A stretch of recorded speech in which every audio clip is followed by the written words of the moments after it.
nisyan ile tükenir. Alim sonunda hiçbir şey bilmez olur. Unutuverir. Kalp, Allah ile beraber olan kalp bir şeyi unutmaz.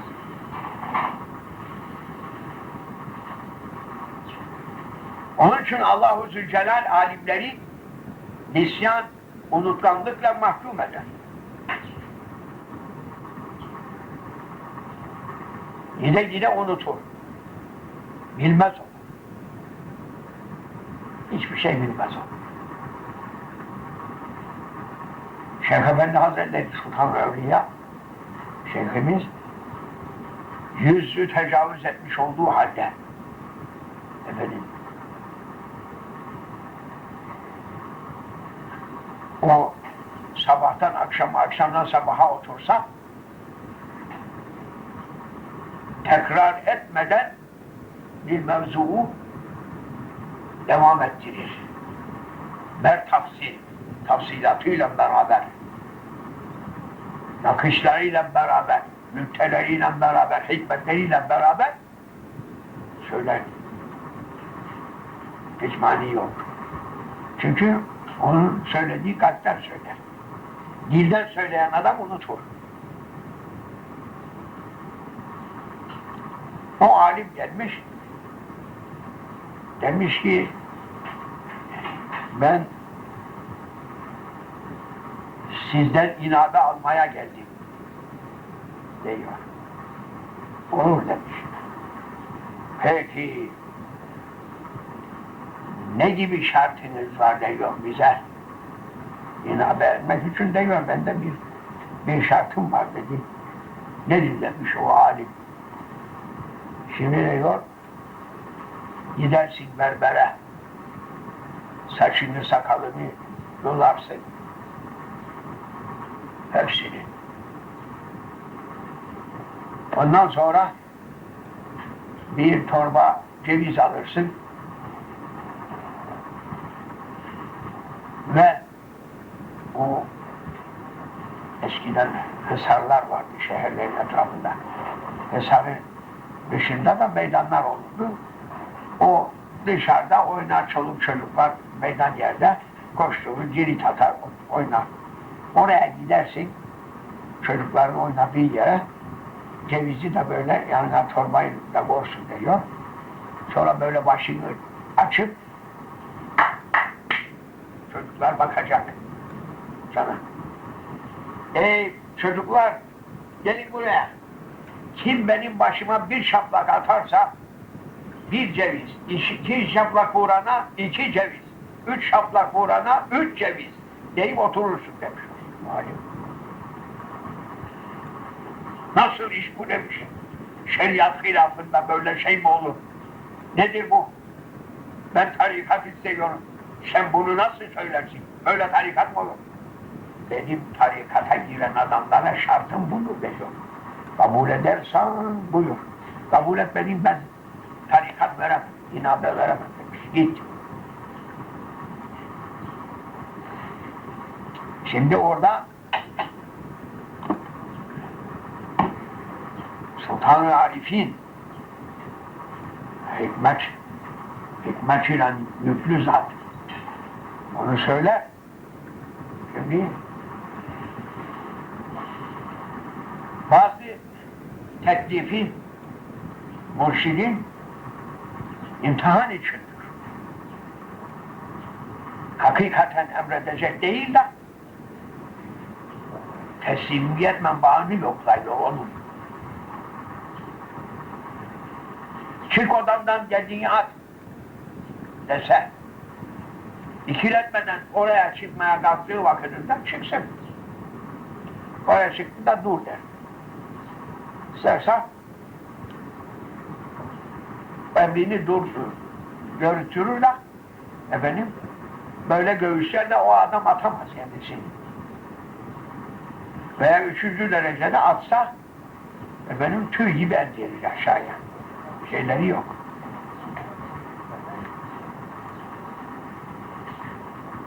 Ona mani yok onlara. Binaenaleyh şimdi Bayezid Bestami Hazretleri o alimi bir yoklayıverdi. İmtihan manasındadır o. O pek efendim nasıl emrederseniz dese orada Bayezid Bestami'ye o şeyhlik yapmaya kalktı. Sen şeyha tabi olarak geliyorsan onun senden neyi bildiğini bilmen lazım. En azından dedi Şeyh Efendi Hazretleri, mürid kendi şeyhini herhangi hususta olursa olsun kendisinden 70 derece ileride olan zat diye kabul edecek. Ben bir biliyorsam 70 derece fazla o benden fazla biliyor diye inanması lazım şeyhine. Değilse istifade alamaz. Olduğu yerde sayar.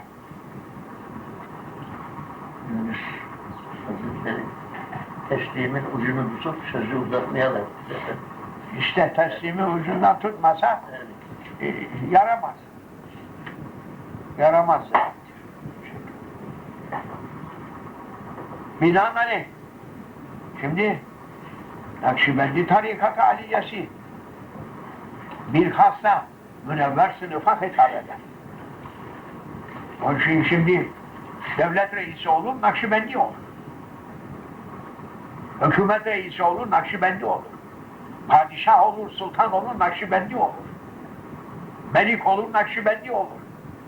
Kadi olur, Nakşibendi olur. Gazil Guzat olur, Nakşibendi olur. Gazasker olur, Nakşibendi olur. Şeyhülislam olur, Nakşibendi olur. Öteki tarikatlardan bulunmaz onlardan. Onların mertebesine göre. Onlar efendim Nakşibendi yoluna aittir. Üst taraftakileri efendim huzur-u ilahiye hazır etmeye Nakşibendi tarikatı mezundur. Şimdi bu ipsiz sapsızlar saçma sapan konuşuyor Nakşibendi. Aslında efendim öteki tarikatların sesi çıkmaz onun şimdi.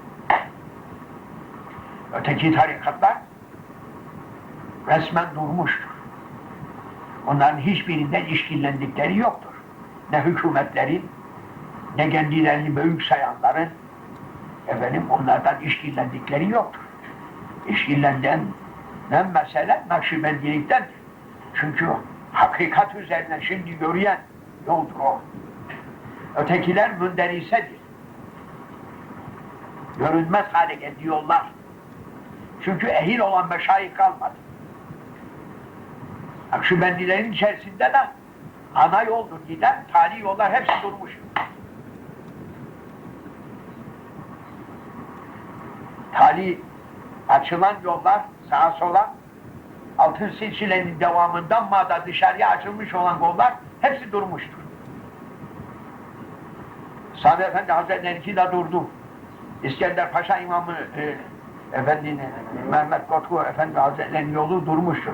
Şeyh Mahmud'unku, Mahmud Efendi'ninki durmuştur. Efendim, Adıyaman'ınki durmuştur. Efendim, ötekilerin hepsinin tali kollar olaraktan hepsi durmuştur. Şimdi elinde tutan kimseler teberrüken ders verir, tövbe verir. Adıyaman'da Muhammed Raşid Efendi Hazretleri tövbe veriyor bütün millete. Gelenlere tövbe vermeye mezuniyet var ona. Tarikatla bağı o çok ileri meseledir. Zaten avamı nas Nakşibendi tarikatına girebilmesi için çok yol kesmesi lazımdır. Şimdi onun mezuniyeti tövbe verir. Tövbe verip efendim nefs-i emmareden nefs-i levvameye çıkartmak için hizmeti vardır. Asli Nakşibendi tarikatının efendim mezuniyet altın silsiletü zehebi dediğimiz o şeye aittir. Şam'da olan yol ile Büyük şeyhimize ait. Onun dışında Mağrib'de, Maşrik'te hakikaten Nakşibendiliğe inabe verecek bir merkez bilmiyor. Şam'da olanlar da durdu. Halep'te olanlar durdu. Bağdat'ta olanlar durdu. Mısır'da olanlar durdu. Hint'te olanlar durdu. Hicaz'da olanlar durdu. Sudan'da olanlar durdu. Bakıyoruz. Mağrib'den Maşrik'e bakıyoruz. Hepsi durmuştur. Bir yol. O da Şam'daki merkezden olan yol görüyor şimdi. Başkası yürümez. Öteki 40 tarikat işte Mevlevi tarikatı, Türkiye'de meşhur olan Mevlevi tarikatı, nihayeti onu efendim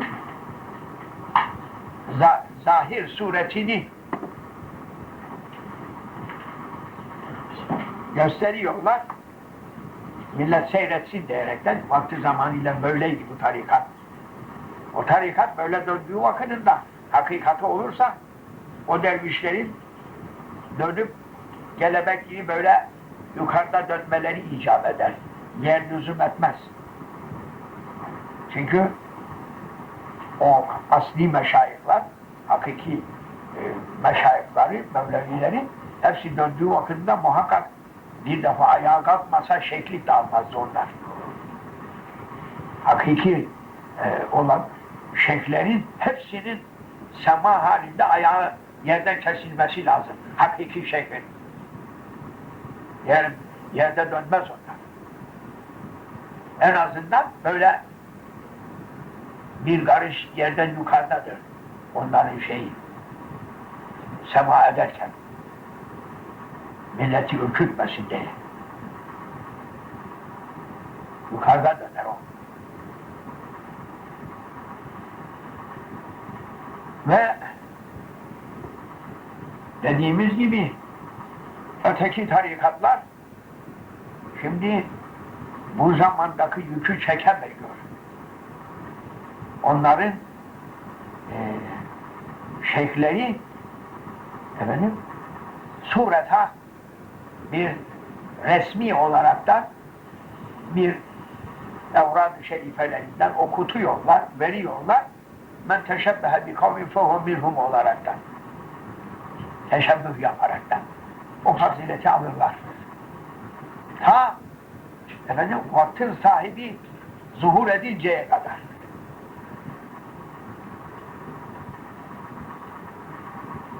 Vaktin sahibi zuhur ettiğinde nasıl ki bütün 4 mezhep onun arkasında toplanıp gidecek, zahir şeriatta 41 tarikatla toplanıp hepsini Nakşibendi tarikatı sürüp götürecektir. Vaktin sahibi Nakşibendi'dir. Mehdi Aleyhisselam. 7 vezirleri, büyük vezirleri Nakşibendi'dir. 40 halifeleri Nakşibendi'dir. 99 Rical-i Melekuti olan zatlar Nakşibendi'dir. 313 Nebi-i Mursel kıdeminde olan evliyalar Nakşibendi'dir. Bütün rütbetü kübra sahibi evliyalar hepsi Nakşibendi'dir. Bütün dünya Nakşibendi olacaktır. Vaktin sahibi çıktığı vakitte o fazileti verecektir onlara. Cenab-ı Mevla lütfedecektir. İsa Aleyhisselam Nakşibendi yolunda. Hay Allah'ım nasıl? Onun için şimdi dillerinde herkesin Nakşibendilik söyleniyor. Hay. O vakit şimdi aman beni söylemesinler diye gizlenenler sağ kalırlarsa biz de vakti zamanıyla o şeyhin yanına geldiydik diyecekler. Biz de ona tabiydik diyecekler o vakit. Şimdi gizleniyorlar. Aman beni söyleme. Ben Nakşibendi müridi olaraktan beni bilmesinler. Ama o vakit alacağı fazilet çok noksandır. Şimdi cesaretle ben Nakşibendiyim diyebilen adamın aldığı fazilet başka. Efendim, 70 peygamber sevabı var, ecri var, kuvveti var şimdi. O vakit umuma verilenden verilecektir. Ve hasıl-i kelam o 41 tarikatın 40'ı avamları hazırlamak için ve 41.'si Nakşibendi'de okumuş sınıfı, münevver sınıfı, alimler sınıfını, onların nefislerini terbiye için, aşılamak için hizmet veren tarikatın aliyedir. Allah bu yolu bilip takdir edenleri meydana çıkarsın da biz de onu anlayalım, biz de doğru tutmaya gayret edelim. Hürmet-ül Habib, hürmet-ül Fatiha.